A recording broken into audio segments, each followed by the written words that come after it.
And we are recording. So I'd like to welcome everyone to the Genesis Secrets. And when I put out the ad for this course, I actually wasn't sure how many sessions it was going to be. The truth is, I still don't know how many sessions it's going to be. But because psychologically people need a destination and they need to know what they're up for, I've said this is the first of 5, but this could easily be the first of 500. The reason why I say that is because this shiur, this class, is many, many, many years in the making. What happens is every year we have Rosh Hashanah, and then we have Yom Kippur, and then we have Sukkot, and right at the end of Sukkot is Simchat Torah. And Simchat Torah can be on any day of the week. This year it was on a Wednesday, and the following Shabbat, so this past Saturday, we would have read Parashat Bereshit. We would have read the very, very first Parsha of the Torah. That would have given only 3 days to explore the whole Parsha before we're already moving on to the Parsha of Noah, which is the story of Noah and the flood. And every year, this time of the year comes round, and I feel like there is so much to unpack in this thing we call Bereshit, in this little section we call Genesis. There is so much to unpack, and I always think, oh, it'd be so good if I did a shiur. And then I always become very despondent because automatically I think if I have to do a shiur, it's got to be on the Parsha, and then we're going to be up to the story of Noah, which is so much more to unpack. And I'm going to run out of time. No one's going to stick around with me for 5 hours. Until I realize, where are we rushing? Where are we rushing? We're in lockdown. If I want to spend 5 weeks on the first pasuk of Bereshit, I can do that. I'm not breaking any rules. And so it gave me this inspiration to create this course and to explore the texts with you in the way that people have often asked me to present a course on this content. What I feel that people quite like about me is when I just jump all over the place, bringing sources from all over the place, I should say, into specific words, verses, and stories. And so that's what I want to do. I want to draw from Kabbalah, from Talmud, from the Medrash. I want to do some numerology with you. I want to share some historical background. I want to do a Menachem Wolf exploration of Bereshit, which means that I'm going to do 75% of the talking. And what I want to do is stop every so often, every time I move to a new section, so that we can pause and you can ask questions.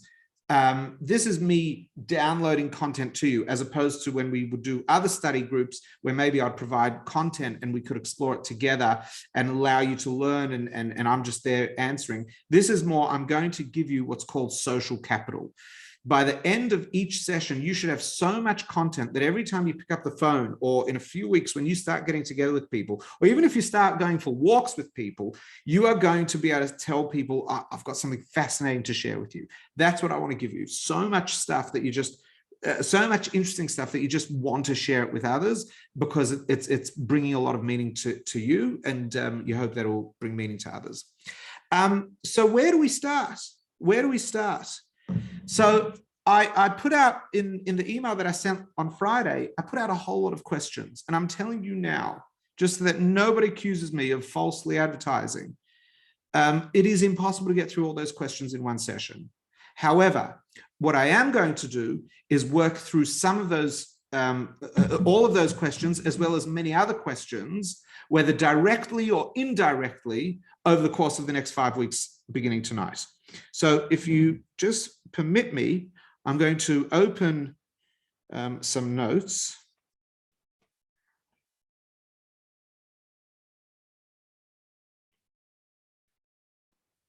Sorry. Here we are. And I want to start off with a bit of clickbait, meaning I put this question in there because it's something that I wish we could spend a lot of time talking about. But if I get bogged down on it, it will hijack what we're trying to achieve. I want to clear up some questions because I'd like us to explore the text of Bereshit in a manner that allows us to immerse ourselves in the spirituality, in the Kabbalah, in the mystical, in the esoterical, but not in a way that's going to go over anyone's head, but in an esoteric way. And for that, we need to take care of some of the more critical thinking that many of us have, myself included. Before I really got into spirituality, I was very into history. So that was, for me, the first real subject that made Judaism absolutely, how do I describe? It took me into a deeper place. I actually would meditate on a daily basis on Jewish history. I would review all of Jewish history in my mind from the beginning up until the present day. I'd spend more of my time in that spectrum. I'd spend more of the time from the Sinai moment to today, and I would run through the links that exist from one generation to the next, from teacher to student, and I'd repeat the names of the teachers in my mind and the students in my mind, and every day I would have this experience, this meditative experience of feeling like I am part of this continuum, of this chain. It wasn't about the chain that can't be broken, which is the guilty chain that a lot of people talk about, like they've been told they can't break the chain. You know, God forbid to marry up because you break the chain, or God forbid to do something because you break the chain. This wasn't a guilt chain. This was, I'm a part of a lineage. I'm part of a heritage. And I used to do this on a daily basis. This was before I got into the more Kabbalistic esoteric side of Judaism. So I'm talking about, yeah, when I was in my late teens and early 20s, I may have been studying spirituality as a subject, but actually what motivated me was history. And for those of you that know me well, you know that I've had interesting relationships with history and archaeology in the past. I still have an interest in it, but not to the same degree as in the past. And so that was my meditation. And I'd sit for anywhere between 5 and 30 minutes, and I would review history in my mind. The reason why I'm opening with that little personal anecdote is because I feel like we need to address the question around science. We need to address the history. We need to address, what do Jews believe? Do the scholars believe that Bereshit, Genesis, God, creation is a literal narrative? We need to address that now. I want to address the Big Bang now. I want to throw some really uncomfortable curveballs your way, just for my own entertainment. If I really was selfish, I would actually take myself off the spotlight just so I could see some of your faces as I'd say some of the things. But the reason why I want to do that, and I'm going to open it up to questions once I finish that, is because once we've covered that, we don't need to go back there. We could have hours-long conversations around the philosophy and the interpretation and all that. But what we want is to really sink our teeth into the meaty, schmaltzy, the fat of Jewish spirituality. And we're not going to allow ourselves to go there if we've got all these ancient niggling questions that have always been haunting us. So I'm going to take care of them right now. Is Genesis literal? Do the scholars believe that it's literal? And before I can even answer that, I need to give you an important caveat. And that is, I'm not going to get into interpretations or discussions of Genesis that are from beyond the realm of theology and Jewish scholarship, because we'll be here till the cows come home if we're talking about every scholar who's studied the Bible and what their opinion is. What do you need me for? You can Google that. I want to talk within the spectrum, within the realm of Jewish scholarship and within the theological scholarship. And so I'm going to start off by splitting two schools of thought up, and I'm going to discount one school of thought, not obnoxiously, but I can't go there because it's just not the purpose of this class. So the first divide that I'm going to create is, do we believe that God appeared at the mountain of Sinai? I know that's not the beginning. I know I've just fast forwarded like 2,500 years into Genesis. But do we believe that God met Moses on the mountain or not? Is it Moses got a message from God and wrote it down? I know I haven't defined what God is and told you who Moses is, but I'm just, classic question sort of stuff. Did Moses meet God on the mountain? Were the people all gathered at Sinai? Did they all see this incredible thing happen? If the answer to that is no, it did not happen.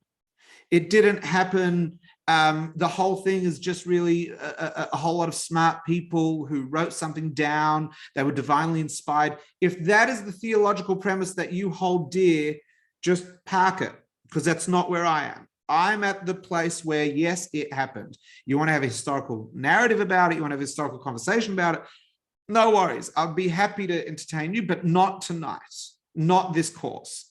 I am coming to you from the theological school that Moses met God on the mountain, and there was a very real relationship, and there was a very real divine meeting of where the infinite and the finite met in a very profound way. Okay, I'm not explaining that. That's not for tonight, but I'm just giving you we're just giving some boundaries. That's number one. Number two, do we believe that Bereshit, that Genesis and the creation story actually happened? Or do we believe that it's a metaphor? Is it literal or fairly literal? Or is the whole thing actually just a metaphor for humanity? And so I'm going to answer that the majority of scholarship, of Jewish scholarship, of rabbinic scholarship, is that it was literal, and there is wriggle room for how literal. Is one day, or is one day a metaphor of a longer period of time? But it's still within the realm of literalism that there is a God, there is a creator, and there is the world. Yes, that's the story that I'm going to be sticking with. And I'm just taking care of that now. And is it possible that and in context of the scholars of the last 1500 years, which is really where you get a lot of written scholarship, do they all believe that? No.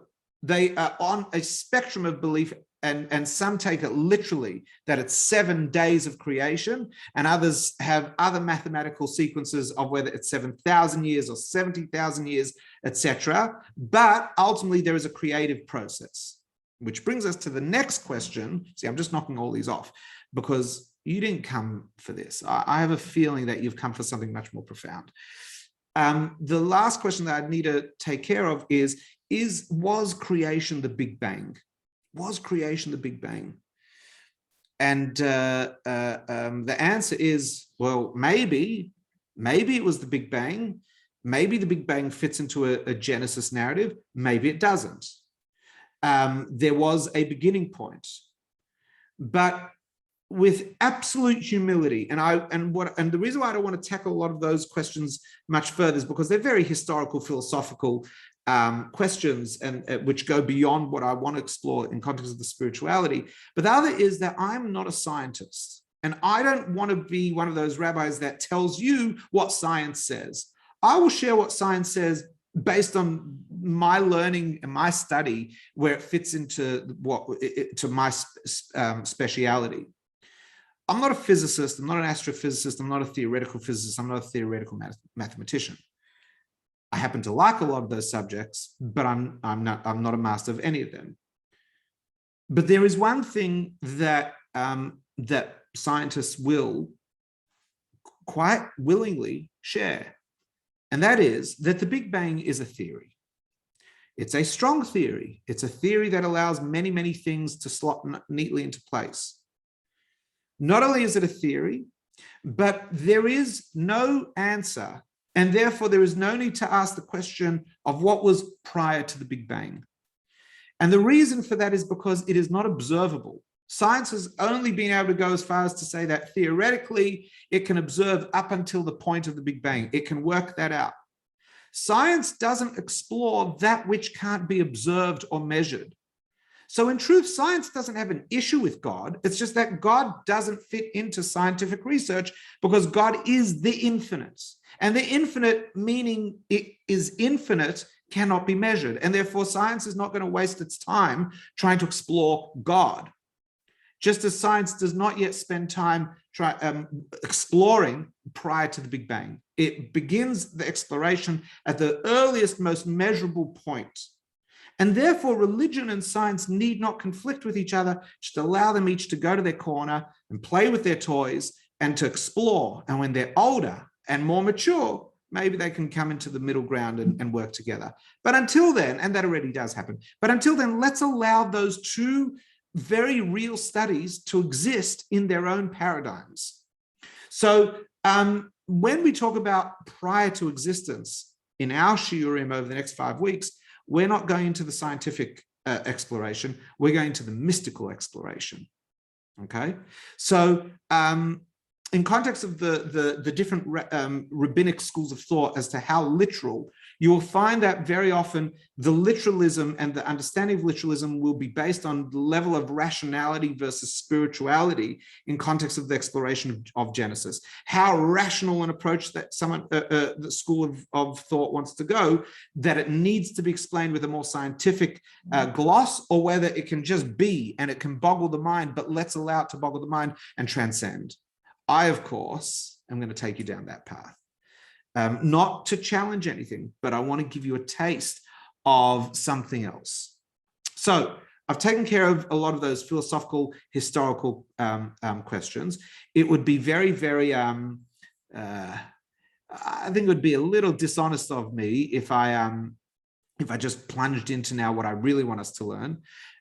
Without giving the chance for anyone to ask any questions. So I'll just spend a couple minutes listening to any questions. So I've given everyone permission to unmute themselves. If you want to type your question or unmute yourself, of course, it's a race, and ask any questions of what I've just said now, go for it. But I don't really want to return to that sort of subject after this moment. So are there any questions on what I've said so far? I'm also noticing that people have kept coming in. No one has left, which means I haven't really worked hard enough to offend anyone here, but I'll try. So any questions? Well, the only question I've got so far is from Beck, and that is, can I watch the recording after the class? And I don't know, the philosopher in me says, I don't know, can you? It's being recorded. And in time we'll make it available. There are a couple bits and pieces, but let's just stick around here.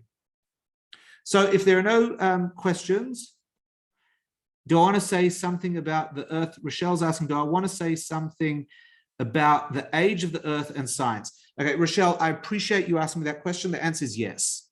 And the reason why the answer is yes is because that is the very bridge I'm going to take that takes us from the introduction into the subject matter. So without further ado, I'm going to just keep everyone muted, and I'm going to begin. So within the different schools of Jewish philosophy, there is a lot to be said about the age of the Earth in context of, well, paleontology is a more recent science in context of human history, and the ability to study the bones that are found in the Earth, as is sophisticated geology, just as sophisticated physics, and so the study of light as traveled through space and being able to understand other galaxies, and these are relatively newer in the last 500 years, all the way through to the modern era, where there's the ability to actually work out the speed of light, and therefore when light is appearing, when light is appearing on our devices that can measure, say, how old is that, just as geological studies or paleontology studies, or archaeology and these sorts of things, where there is now sufficient technology and wisdom in order to understand the age of the Earth. And so if you dig and you find diamonds, and the explanation of diamonds is the evolution of coal being compacted over an immensely long period of time until eventually we end up with diamonds. Or you look at the layers that form the crust of the Earth and the amount of time it takes for that to happen. Or you take carbon dating and you see that the world is many tens of thousands of years of human civilization, and you go even old and you find millions of years of life, and you find hundreds of millions and billions of years of existence. How is that going to work with our narrative of 5,000 to 6,000 years? And you're not going to like the answer, but you don't need to like the answer I'm about to give you. We're just going to use, it's a bit like in Alice in Wonderland. There was that door, the very first door that she went through after she's gone into Wonderland. And the doorknob is a nose. The door doesn't want to turn. But the fact is that door was a doorway into another world. And we may not like the door. We may not like the doorway. We may not fit. She was too tall. She had to drink the liquid and become smaller. We may not like the doorway, but we've got to get through that doorway to discover what's on the other side. This is where the rationalists are going to stay behind. The rationalist conversation on the age of the world is going to absorb the science and take that on board in trying to work out what is it that the Torah is saying. And I'm just going to go, boom. What I'm going to tell you is this, Rochelle. In the beginning, there was light, and then there was darkness. And then on day one, there was the separation. You go through day 2, 3, 4, 5, and you get the creation of plants, the stars, the fish, the oceans, etc., the animals. And on day 6, we have the creation of humankind. If you were a scientist, if you were a paleontologist digging for bones on day 8 of existence, or if you were a geologist in Western Australia or in Africa, and you were doing a preliminary study on whether there are diamonds in a particular area of the ground, you would have found diamonds. You would have found bones. And that is because the answer to what came first, the chicken or the egg, is very clear in Genesis. And that is that the chicken came first. Adam and Eve are in their 30s. And what we're going to explore is, how do I know this? That's what the purpose of the shiur is. But just by way of introduction still. Adam and Eve are in their 30s. On day 8, there are trees, not saplings. There are animals. They are not eggs. They are not babies. And therefore, on day 8 of existence, the world is already old. Which means that if you would go digging and you would do carbon dating on day 8 of existence, then the world would appear billions of years old. I know that people aren't going to be comfortable with this. And the reason why people aren't comfortable with this, and this is a very, very powerful theory that really irritates and sometimes pleases, is because you can't argue against it. It's a theory as strong as any other theory, because you can't disprove it. You can't say, no, there wasn't a prior history. If I'm telling you that Hashem created the world in motion, Hashem created the world with a history. So the question is, why would Hashem do that? Why would Hashem create a world that is already in motion? And the answer given in Jewish mysticism, and the answer that comes up, and you'll find this a lot in the Lurianic, which then becomes Hasidic thinking, a lot of Lurianic. And the reason why Hashem did this was to hide himself, to hide itself. I say Hashem as an it, because as we're going to explore shortly, Hashem is both masculine and feminine, and neither and both all at the same time. And that's what I want to spend time exploring tonight. How do I know that? Hashem hides himself. So by the time day 8 comes along, there is free choice. Is there a God or isn't there a God? Is there purpose? Is there not a purpose? Is this an accident or is this deliberate? Is there a consciousness or is this just a freak? And the free choice requires God to remove any evidence of godliness in this world so that we can choose to discover. Why? Why would Hashem just remove? Is it if you were God, would you not put your signature all over the joint so that no one ever has the questions to know Christopher Hitchens can come along and make fun on a YouTube video? No, because what is the purpose if God's signature is all over the place? What Hashem creates is a universe that is bereft of an obvious sign of a God, which requires the exploration for Hashem. Why? Is Hashem that desperate that he requires humans to live just to discover God?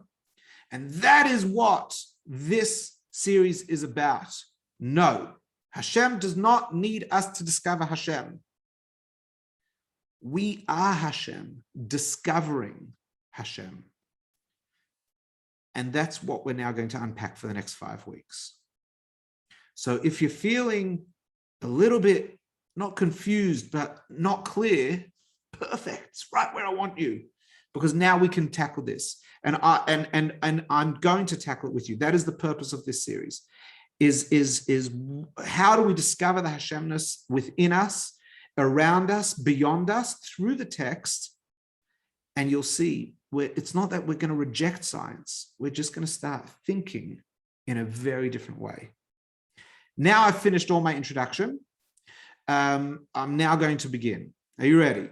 So are there any other questions before we launch into, you'll need your books now. Are there any other questions before we launch? I'll give a chance for anyone to unmute themselves. Okay, you can now unmute yourself if you have any questions. Fire away. And I'm just looking at the comment. So Beck says, I heard some of the story of genius is taboo. I presume that's the story of Genesis. We can't talk about them. Is that true? If it's, can we talk about the story of Genesis, or is it taboo? If it's written in the Torah, not only can we must. And what I'm also going to delve into, as per my email, we're going to explore some of the more taboo topics. They're not taboo because we can't talk about them. They're taboo because once you see what they are, they're like, okay, that's not the sort of stuff people necessarily want to teach kids. But we're not kids. We're children, but we're not kids. And we're going to explore that. So Beck, if it's written, we're learning it. There is sometimes an attitude that we shouldn't be learning Kabbalah. I promise you, when it talks about not learning Kabbalah until you're 40 years old, it's not what we're talking about. To skim through the passages of Kabbalah is not to study the deep mystical meditations of Kabbalah. I was just on with the kids. Beck, this is Beck's fault that I'm going off script. So over Shabbos, we were talking about the Sefer Yetzirah, which is one of the oldest Kabbalistic books. According to some scholars, it was pre-authored by Abraham, meaning not the text we have today was written by Abraham, but it was a study by Abraham, by Avraham, and it was passed down and it was developed. So the Sefer Yetzirah is a very small book. It's 1,500, 1,800 words, the whole book, but it is one of the most mystical. Anyway, there's one chapter on creating a golem, basically infusing life into the dormant. And we've talked about it over Shabbos, like, can a person really make a golem? You've heard of the legend of the golem of Prague. I'm sure people here have been to Prague, you've been to the Altanoy Shul, and you've heard the legend that there's a golem up in the attic. I say it's legend, it's myth. Maybe it happened, maybe it didn't. It probably didn't happen. There isn't any evidence that it happened. I know there are beautiful stories about it, and there are texts about it, but none of those texts are from within 100 years of the Maharal's dying. The Maharal of Prague, Rabbi Yehuda Loew, lived more than 500 years ago, and the legend is that he created a golem. Whether he did or didn't, I don't know. I presume he didn't, but one thing's for sure, he definitely could have. And the reason why I say that is because the Maharal was a great mind. There were golems created in history, and the way to create a golem is very simple. It's printed. You can create a golem, no worries. As long as you can get the 97,000 vibrations right within the right amount of time, which is approximately 4 vibrations a second. These are meditative vibrations of different sounds that the mouth makes based on the Hebrew alphabet and different combinations of letters. And if you get them right, it's around 97,000 permutations. It'll take around 7 hours. But if you do it with the right intention, no worries. You will be able to create a golem. No worries. The hard part is doing it. Not only do you have to do it, but you have to hold focus. And if you break the focus at all during that time, the whole thing is mucked up and you've got to start again. So sometimes it's not hard because there's a lack of knowledge. It's just hard because being a human can be quite challenging. So the deeper mystical parts of Kabbalah is not what we're going to be exploring. So there's nothing that's taboo. Okay. So I'm going to put, if there are no questions, I'm going to keep going. Yes. I'm just going to do a quick, I'm just going to take myself off this view just for a moment, because I want to see everyone. I want to see everyone. I want to see if everyone's awake. And just give me a wave if you're with me. Good. Even if you're not with me, at least now you're back with me. So I'm gonna spotlight myself, and we're gonna begin. For those who wonder how long will this class be, my goal, we started 10 minutes late, so my goal is to finish by 9:10, which would be a record. I can see Phil is somewhere around, and Phil knows that it's virtually impossible for me to ever teach anything in an hour. In fact, this is the shortest introduction I've ever given to anything I've ever taught outside of an hour and a half lecture, because you'll see, we could.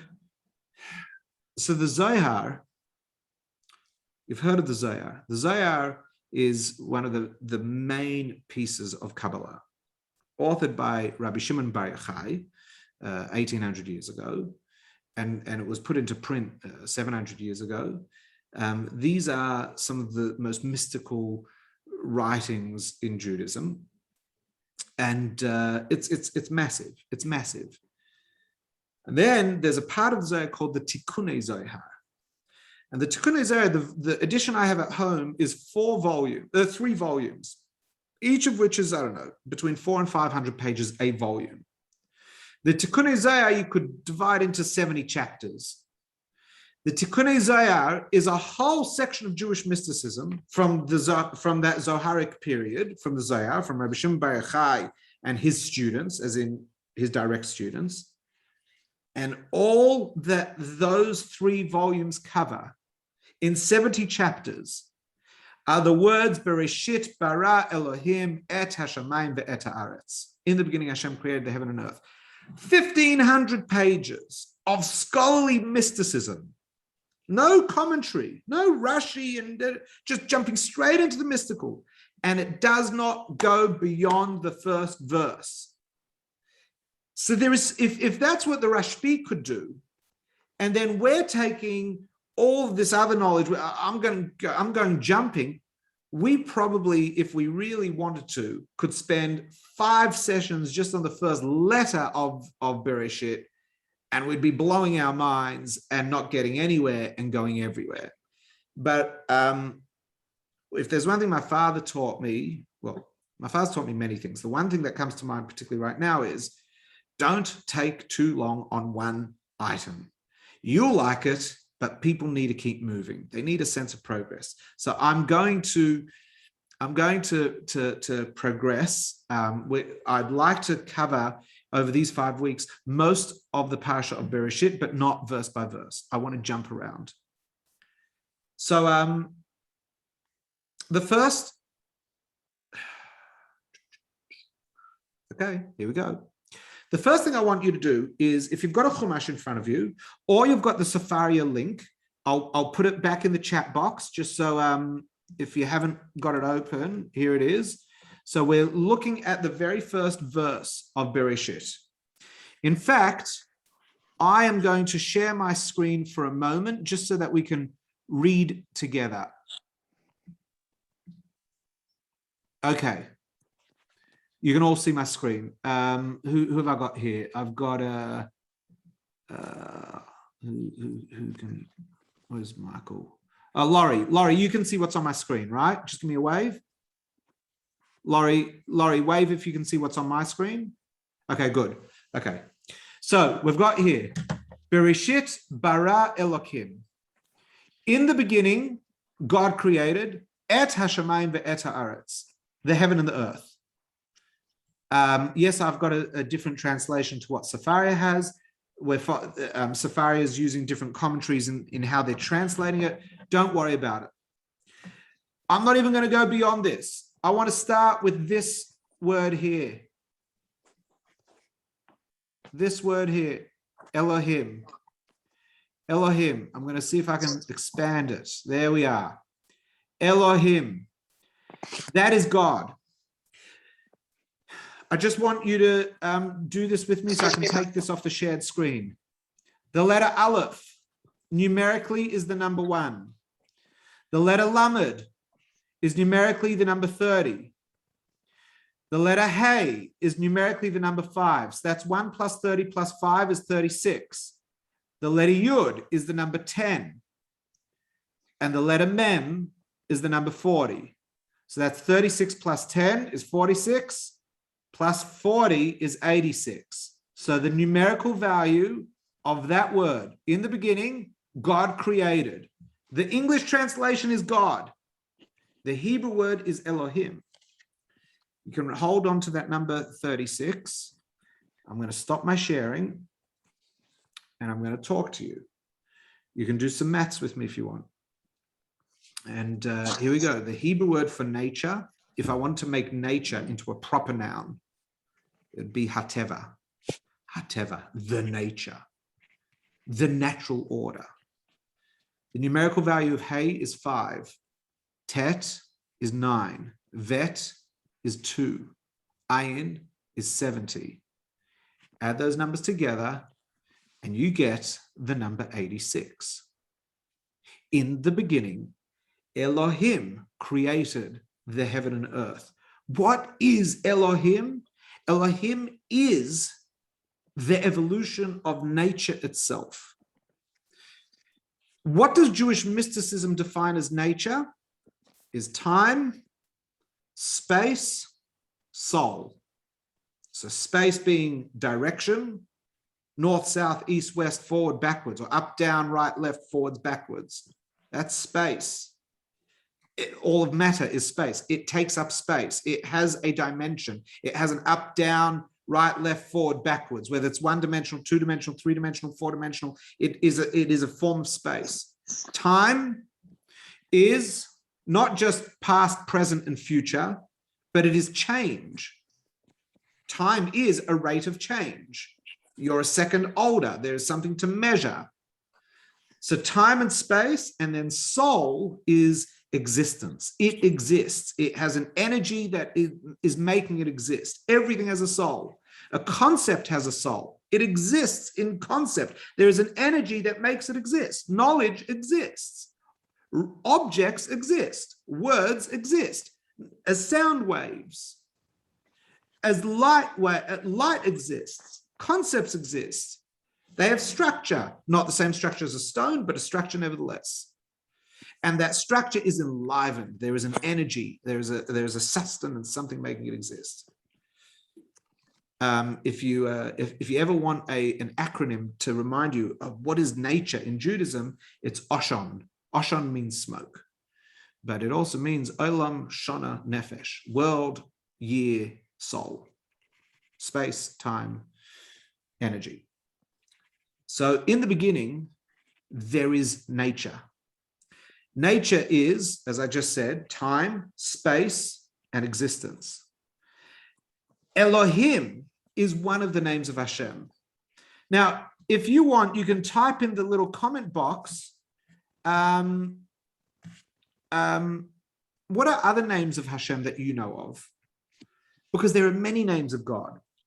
There are many names of God. If you look in the Torah, it's not always, and it's always in English God. This is why I really encourage you to brush up on Hebrew as time goes on, because so much gets lost. The Torah wasn't written in English because English is it's a really shallow language when it comes to this stuff. So we've got Rochelle has written Yud and Hey and Vav and Hey. That's one of the names, Havaya. There is Adnai. Yeah. So Melody's written Adonai, which I'm going to pronounce Adnai, just out of respect for the name. I'm going to just pronounce it slightly differently because we only use it really if it's in a blessing or something. There's Elokeinu Shema Yisrael Adonai Eloheinu Adonai Echad. These are different names of God. We've got Ekyeh Asher Ekyeh. I am what I am. There is, so I'm not even pronouncing the word Ekyeh properly. I'm saying Ekyeh, but out of respect for it. There's Shakai. Sha and Dai. Again, I'm not pronouncing it properly out of respect. So there are many names of God. There is Kel, El, which you say, oh, no, that's just the beginning of Elohim. Yes, there are many, many, many names of Hashem. And that's because names of Hashem are not God, just as your name is not you. So take melody, for example. Melody is more than melody. Melody, I'm just picking on Melody because that's the last comment I can see. We've got Melody Curtis. Melody is her name. If you want to call her, if you call out Robin, Melody's not going to respond. Melody's the name that her parents gave her.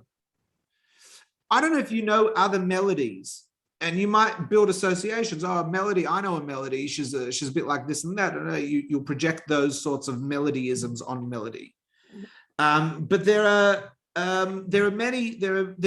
many more aspects to Melody than her name. For example, I happen to know Melody. She's a woman. She's a mother. She's a wife. She's a doctor. These are all different names. So if you met Melody, the soul, the human, that person, you'd sometimes meet her as a doctor. And then you know Melody. I know Melody. Nobody gives injections like Melody. No one diagnoses like Melody. No one has healed me like Melody. But all the Melodyisms are medical. And then someone else will say, I know Melody. I know Melody. Melody is my life companion. Melody is the love. Melody is the wholeness of my soul. So obviously you've met Melody's life partner. And that person's not saying, oh, Melody, nobody gives health advice like Melody. No, it's wholeness. Then you got someone else who goes, Melody's the sandwich maker. Melody's the one that feeds me. Melody's the one that makes me feel safe when it's raining at night. Melody, so who are you meeting? Melody's children. So again, Melody is sometimes mum, sometimes she's wife, sometimes she's doctor. These are all different names. And you can do it with anyone. I can pick on anyone in here. There's Derek, there's Michael the painter, Michael the father, Michael the uncle, Michael the husband. Michael originally from Odessa. Like, so to me, oh, Michael, he's a guy I can share nostalgic Hasidic stories with because he's from the place that my stories come from. So we have different names for every one person we know. So when we talk about the names of Hashem, these are not true names as much as they are descriptions of how Hashem flows into this world. Elohim is a name of God representing the flow of God into this world, the flow of God into this world in the form of natural order. What is natural order? Time, space, soul, process, dimension, and existence. In the beginning, Hashem created. Now, I'm not even getting to heaven and earth. We're nowhere near that part of the puzzle. That's why you really don't need a lot of printouts here, because I'm not moving. I'm not moving for a long time. In the beginning, Hashem creates. In the beginning, God creates. In the beginning, Elohim comes to express. So can we just go back? In the beginning. If there's a beginning point, so well before Spiritgrow's existence, when I was a kid, we used to daven in a shul. I used to go to shul with my father on Friday night, and then we had to walk 1.4 kilometers home. I know how long it was because by the time I got to high school, I had a bike with a tracker, and I measured how long the ride was. We used to walk 1.4 kilometers. It took around 15 to 20 minutes. And I remember on a number of occasions asking my father, what came before God? What was before Hashem? Who created Hashem? Before time, what was there? And my father used to wrestle, not so much with the question, but with trying to give me an answer that would hold me at bay. Not because I was this deep thinker, but because as you think about it, imagine a 10-year-old asking you, what was before God? And you start wanting to explain prior to time, prior to space, before existence. The pasuk starts Bereshit, in the beginning. So what was before beginning? What allowed beginning to happen? going to have to unpack that now. I'm really giving myself hard work here. But I now want to just go back to sharing my screen just for a moment, because in order to answer it, I need to show you a letter. And the letter is here. See where my mouse is hovering? The letter base. The letter base. The letter base, interestingly, is the second letter of the Hebrew alphabet.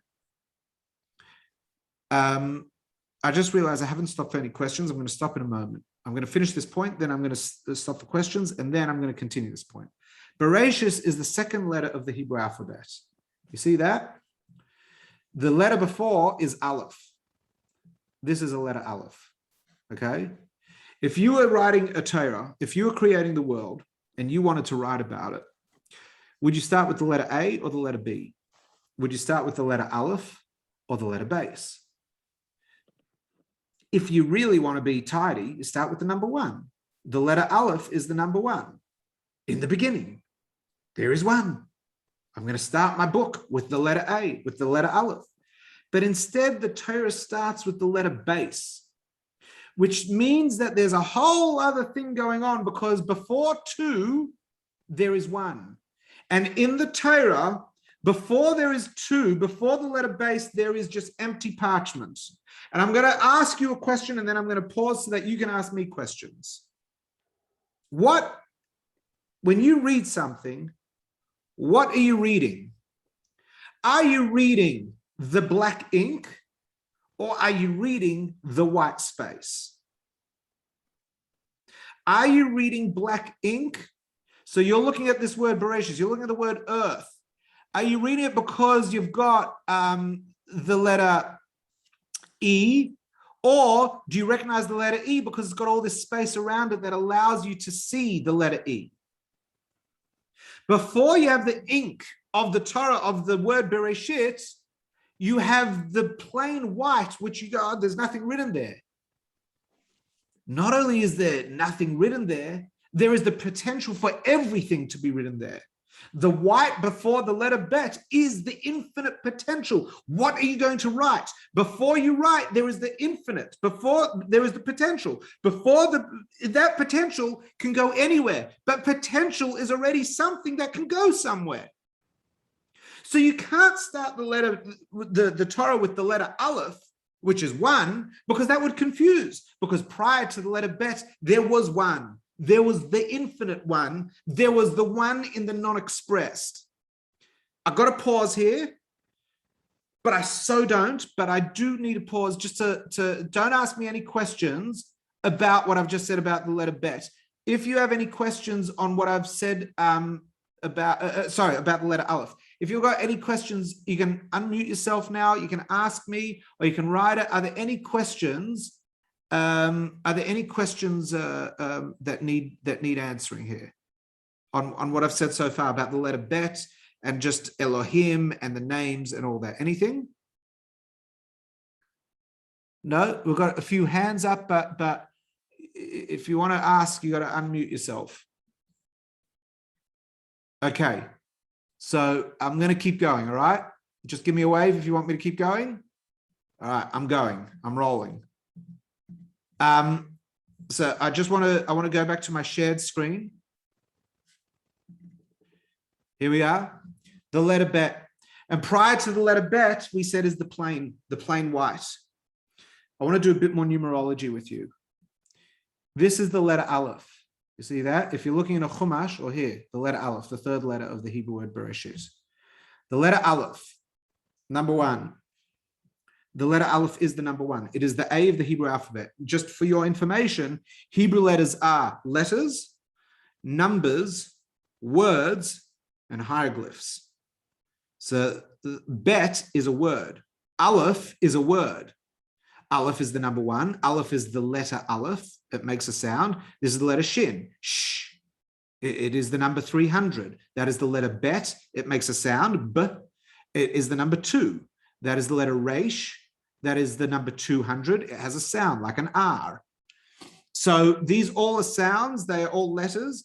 I've added a 5th one. They are numbers. They are letters. They are words. They are hieroglyphs. They are sounds. They are vibrations. So the letter Allef, which is the number 1, is a very complex looking letter.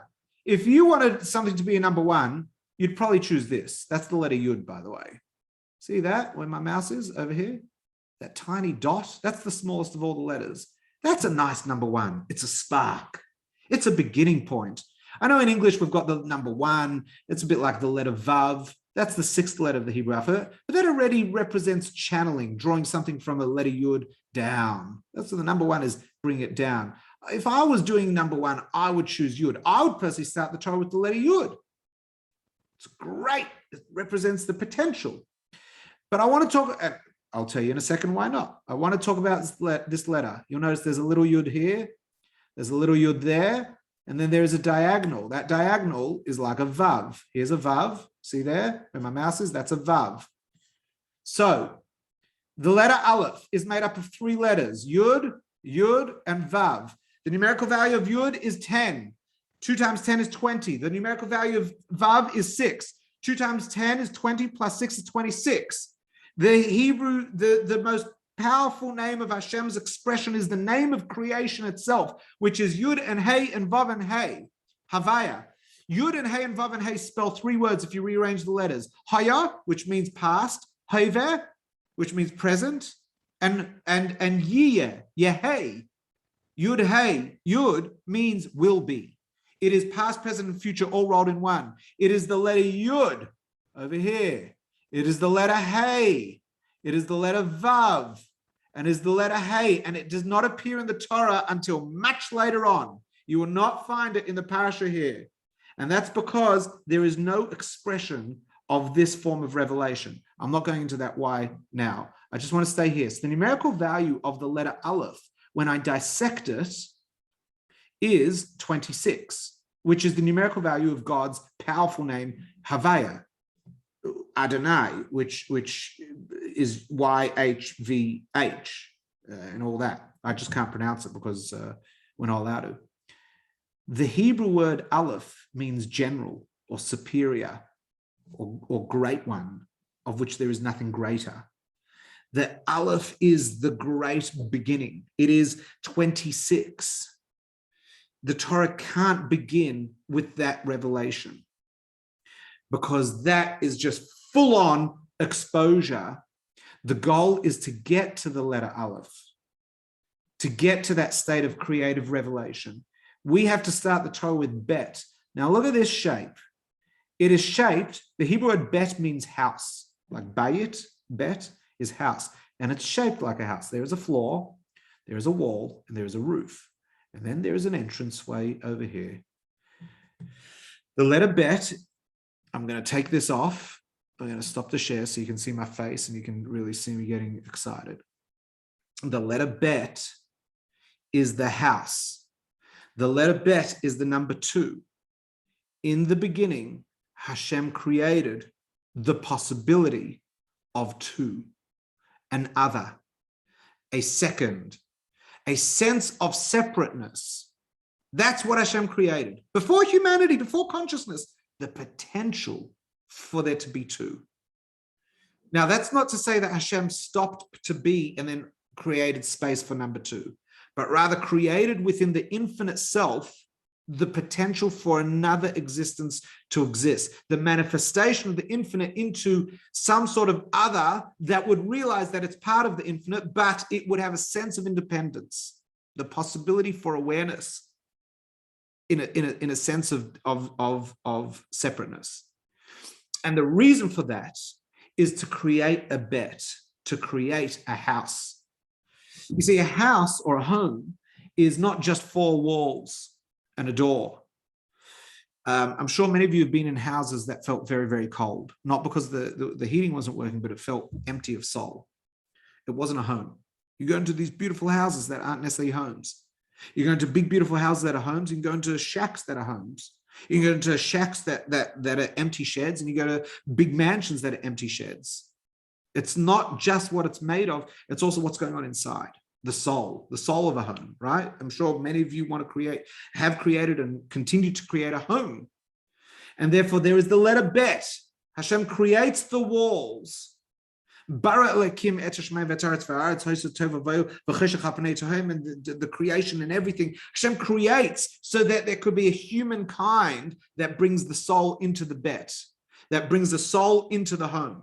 So Hashem creates a house and says, I need a second entity that is going to create a home, that is going to create this space and make it into a soulful place. Because right now I have soul and house existing in an infinite dimension. I want to create a finite dimension that is both finite and infinite, house and home, body and soul. The purpose of the Torah is not to tell us how the world came to be. The purpose of the Torah and Bereshit is not to tell us a scientific theory of what was and what will be and how it all came to be. The Torah only bothers telling us that because we need that information in order to understand the mission of creating Bet, the mission of creating a home of this universe.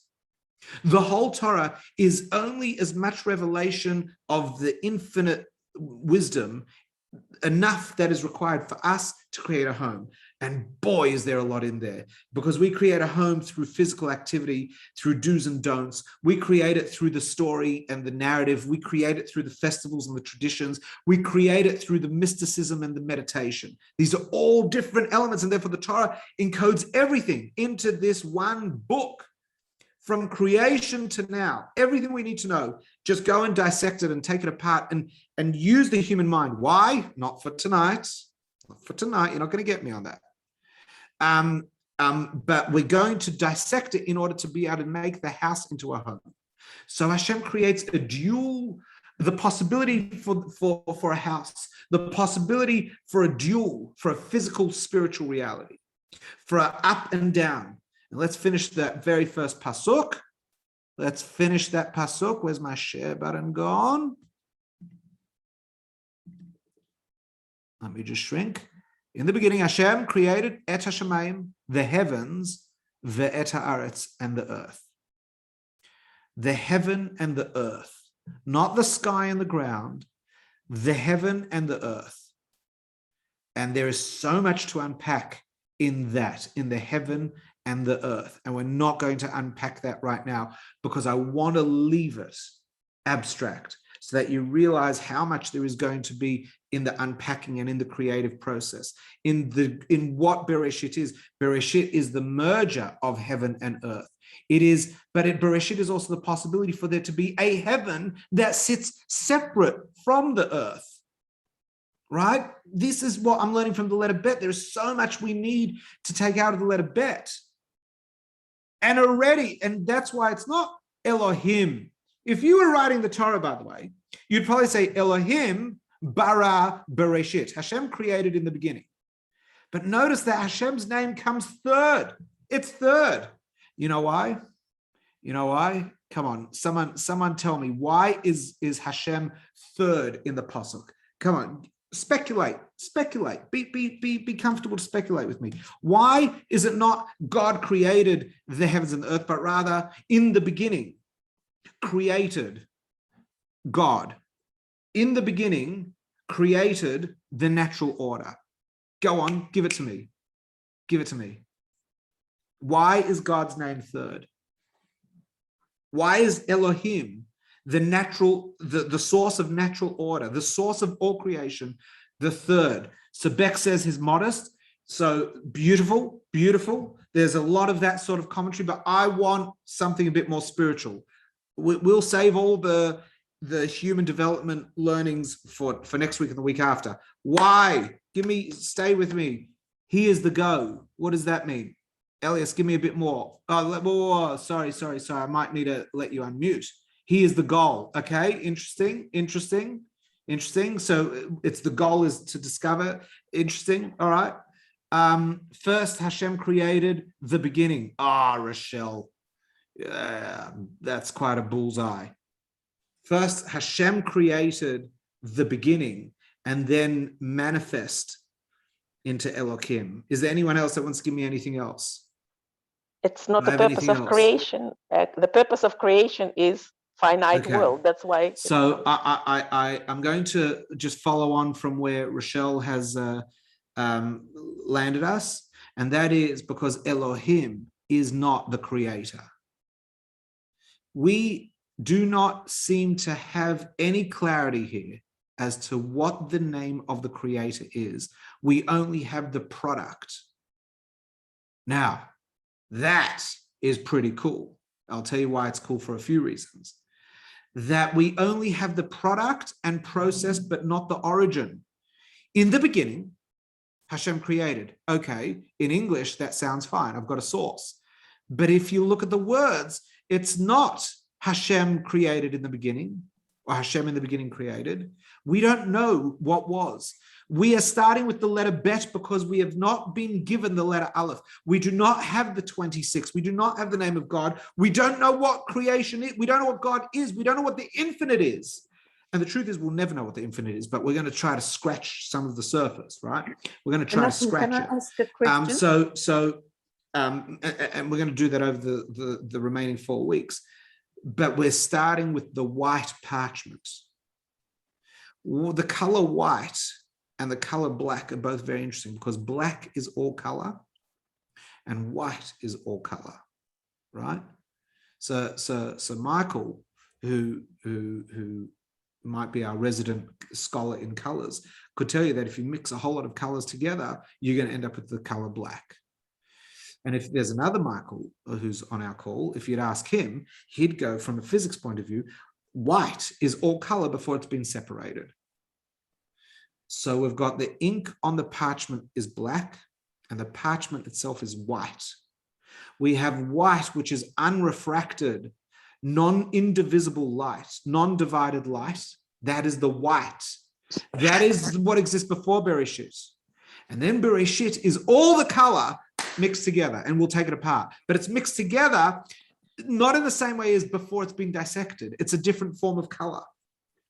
We're going to need to explore the white. And if we explore the white, we will not discover Hashem. Hashem is not white, because white is light. If there is light, what must there be? An emanator, a source of light.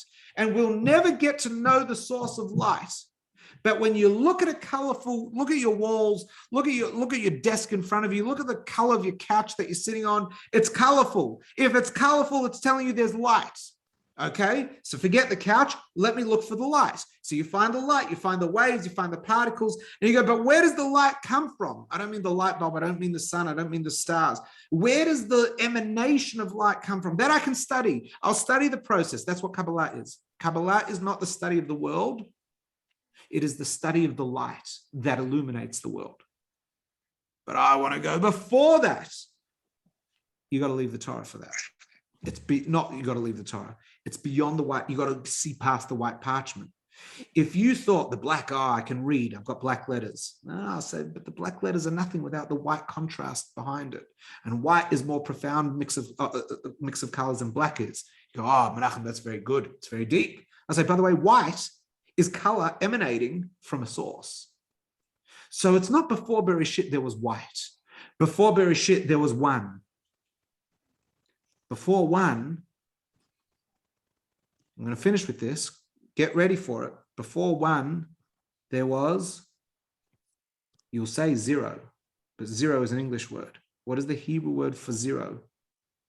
Ephes. What is the Hebrew word for the number 1,000? Ephes. 1,000 is 10 times 10 times 10. 10, the 10th Sphirot, I can't go into that tonight, that's for next week. 10 times 10 times 10 is 1,000, and zero is not zero. Zero is the uncharacterized, unrestrained, it's zero, it's a circle, it's an infinite cycle. Before the finite, there was the possibility of the finite, which emanates from the place of all possibility, which is the infinite, the infinite. Before the white, there is the infinite, but we get so stuck on exploring the white that you forget that there's something before the white. Before Bereshit, before the Bet, there was one. But one is already a number that relates to two. So one is not really amazing. It's amazing compared to two, but it's not true unity. It's the unity of all ideas, but ideas are things that actually emanate from a source. So what have we learned tonight? Just a quick recap before we, Hillary, correct. What I've described is Tzimtzum. What I've described is an aspect of Tzimtzum. Very good. So what have we said tonight? I'm not reviewing my introduction because you can now see like, what are we getting lost in that? Can we get lost in the words? Yeah. What I've said is Elohim is nature. But nature is not the first step. It is the measurable time, space, and energy. And it is the third word of the Torah and not the first word, because it is not the creator. It is the creator manifesting and expressing itself into some sort of order, which will then allow for other forms of order, process, time, rate of change, until eventually we're going to end up with physicality. I haven't even spoken about how spirituality becomes physical. But we've got that, and now we understand why the Torah begins with the letter Bet. And that the letter Bet is actually the number 2, and it is actually a house, because the letter Allef is 26, which is the infinite name of God, Havaya, but it is also the Allef, it is the superior, it is the general, and it is a big letter that spans in all directions. It is a big, solid letter that has a higher yud and a lower yud, the upper and the lower, and the continuum of connection. It's a cool letter, but it's not zero. It's not FS, which there is no letter for. I know there is a round letter, there's the samach, but that is not what we're talking about. We're talking about a nondescript letter, a non-existent number, a non-existent expression, which comes 2 stages before Bereshit, or as we're going to discover, it comes an infinite number of stages before. And then what did Hashem create? What was the first thing Hashem created? Was the potential for there to be 2, a heaven and an earth, an infinite and a finite, a physical and a spiritual. Okay, that's what we've done tonight. What I'd like to do with you next week is I'd like to explore a whole lot of ideas in the creative process over the 6 days of creation. But here we go. I'm just going to share my screen. I'm going to share my screen for a moment, and I'm going to enchant you. I'm going to tease you maybe. Where am I? Okay, we're in the beginning. I'm just going to scroll. I'm up to day 5. Here we are. Vayivra Elohim es ha'adam. And Hashem created the man, ha'adam. Don't worry about the translation. It's following certain commentaries. It's not giving us accurate. Roll with me. Vayivra Elohim, and Hashem created es ha'adam, the man, or ha'adam, the human. B'tzalmai, in his image. What? God has an image? B'tselem Elohim, not B'tselem Adonai, B'tselem Elohim, in the image of this natural order, bara oto created it, Zachar and Akeva bara otam. Hold on, bara oto created it, masculine and feminine, Zachar and Akeva, bara otam created them. Did he create it, or did he create them? Did he create a man, or did he create a human? Is it an Adam, which everyone goes is man, but hang on, Zachar is man, Nekeva is woman. So Adam is the human, and Adam over here is the same as the Hebrew word Adamah, which is earth. It also says Vayivra Elohim, and Hashem created, and everywhere else it says Vayomer Elohim, and God said, let there be. So we're going to have to explore next week, why is man over here, Vayivra Vayomer Elohim, starts each day, let there be, says, let there be. So why with man was it not let there be? And why is the human the only one that's created in its image? And what is the image of God? And is God masculine and feminine, if I'm to understand these words correctly? That bara oto, zachar nekeva, says God masculine or feminine. If that's the case, that God is masculine and feminine, why do we always call God he? How did this patriarchal translation seem to come into the Torah? And that is just some of what I want to explore next week on Sunday night. That is the conclusion of tonight. I'm going to stop the recording, but I'm not throwing anyone out.